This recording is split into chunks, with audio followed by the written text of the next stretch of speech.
तुकाराम महाराज या अभंगामध्ये देवाला घरी जेवायला बोलवतात आणि काय म्हणतात बघा.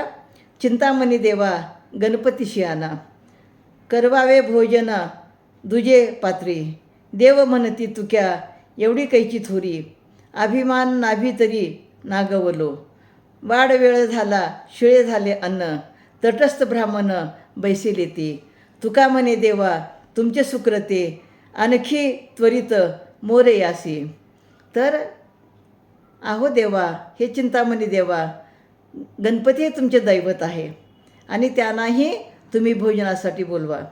गणपती एका पानावर आणि तुम्ही दुसऱ्या पानावर बसून भोजन करावे. त्यावेळी चिंतामणी देव म्हणाले, अहो प्रत्यक्ष गणपतीला बोलावून जेवणाला आणायचे, आमची एवढी मोठी थोरवी कोठे आहे. आम्ही तर अहंकारामुळे फसलो आहोत. आता खूप उशीर झाला आहे, अन्नशिळे होत चाललेले आहे, ब्राह्मण आपल्या ताटावर तटस्थ बसलेले आहेत.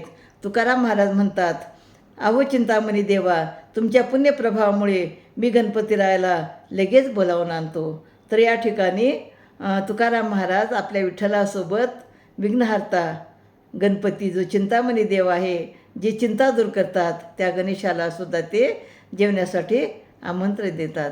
रामकृष्ण हरी.